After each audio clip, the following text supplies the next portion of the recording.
Hello, and welcome to English Pod Studio. This podcast is here to help you practice English listening and speaking in a simple, natural way. I will speak slowly and clearly so you can follow me and repeat after me if you like. This episode is especially useful for learners who want to use English not just in class, not just in books, but in real life. Many learners spend years studying English grammar and vocabulary, but when they need to use English in real-life situations, they feel nervous or unsure. Maybe you know the words in your head, but in front of a real person, the words don't come out. Maybe you can write well, but when someone speaks quickly, you don't understand. This is very common. But don't worry. The good news is you can learn how to use English in real life step by step. So in today's episode, we will talk about what it means to use English in daily life, why it is important, and how you can practice it even if you don't live in an English-speaking country. We will look at simple examples from everyday life, like shopping, ordering food, traveling, or talking to friends.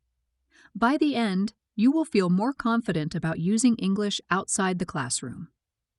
Let's start with the question, what does real-life English mean? Real-life English means using the language in real situations, not just doing exercises in a book, not just reading grammar rules, but actually speaking, listening, and understanding when you need to communicate. For example, imagine you are in a restaurant and you want to order food.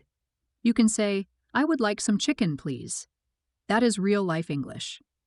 Or if you are traveling and need directions, you can ask, "Excuse me, where is the bus station?" That is also real-life English.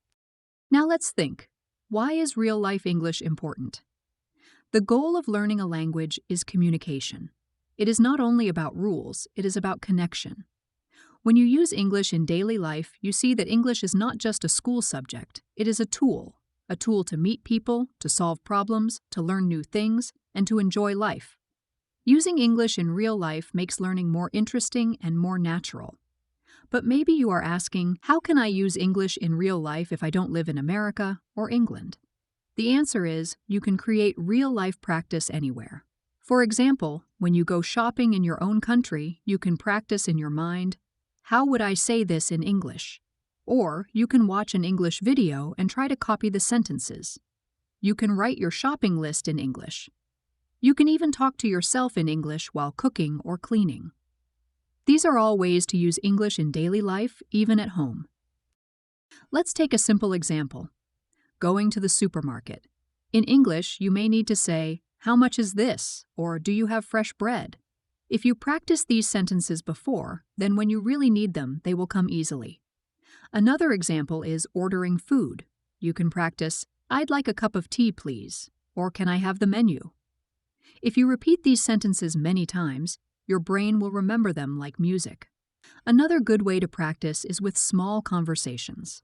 In daily life, people often ask simple questions like, "How are you?" or "What do you do?" If you prepare short answers, you will feel ready. For example, you can answer, "I'm fine, thank you," or "I work as a teacher." Small conversations are real-life English. The more you practice these daily sentences, the more confident you will feel. Real-life English is not about long, difficult words. It is about simple, clear communication. Now, let's go deeper. Let's look at other daily situations and how you can practice English in those moments. One of the most common situations is talking to friends. If you have friends who also learn English, you can agree to speak English together for a few minutes every day. It doesn't have to be perfect. You can say simple sentences like, "What did you eat today?" or "Did you watch a movie yesterday?" These short conversations are powerful because they make English feel natural, like part of your friendship. If you don't have English-speaking friends, don't worry. You can still talk to yourself in English. For example, while cooking, you can say, "Now I cut the onions. Now I put them in the pan." This small practice helps a lot. Another useful area is work or school. Even if your job or school is not in English, you can use English for small things. For example, write your to-do list in English. Say to yourself, "Today I will finish this project." If you send emails, you can practice writing them in English, even if you don't send them. You can also label things in your room or office with English words, like desk, chair, or window. This way, you see English every day and your brain remembers. Traveling is another big situation where real-life English is needed. Imagine you go to the airport. You need to ask, "Where is the check-in counter?" Or, "What time does the plane leave?" When you practice these questions before traveling, you will feel calmer at the airport. Or imagine you are at a hotel. You may need to say, "Can I have an extra towel, please?" Or, "What time is breakfast?" These are simple, useful sentences that you can practice even at home. But what if you don't travel? You can still create real-life practice with technology. For example, watch YouTube videos in English, listen to podcasts, or use English apps. Many apps allow you to chat with people in English, or you can join online groups where people talk in English about hobbies or interests. This is also real-life practice, even if you are not face-to-face. Another powerful method is role-play. You can imagine a situation and act it out. For example, pretend you are in a restaurant. You say, "Hello, I'd like to order pizza." Then you change roles and answer, "Sure, one pizza. Anything else?" By practicing both sides of the conversation, you prepare yourself for real life. You can do this alone, with a friend, or even in front of a mirror. Real-life English is not only about speaking. It is also about listening. In daily life, you may hear many short English phrases. Sorry, excuse me, thank you. The more you listen, the more you recognize these phrases. When you hear them, you can also use them. Listening helps you notice the rhythm and tone of English, which makes your speaking sound more natural. Remember, you don't need to wait for a big moment to use English.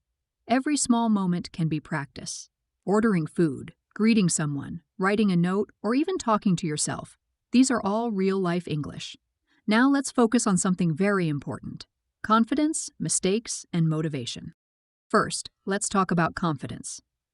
Many learners feel shy or nervous when speaking English. Maybe you think, what if I make a mistake? What if people laugh at me? But here is the truth. Everyone makes mistakes, even native speakers. Mistakes are not a problem. They are part of learning. If you never make mistakes, you will never grow.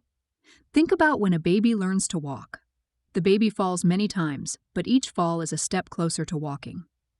In the same way, every mistake in English is a step closer to fluency. One way to feel more confident is to focus on communication, not perfection. Remember, the goal of English is to share ideas. If people understand you, then you are successful. For example, if you say, "I go store yesterday," it is not perfect grammar, but the listener will still understand. That is success. Later, you can learn the correct form. "I went to the store yesterday."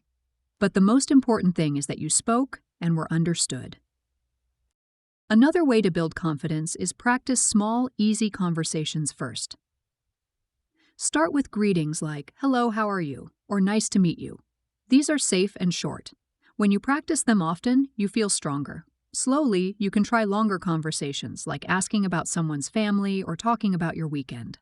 Step by step, your confidence grows. Now let's talk about dealing with mistakes. When you make a mistake, don't stop. Keep talking. Most people will not care about your mistake. In fact, they will be happy that you are trying.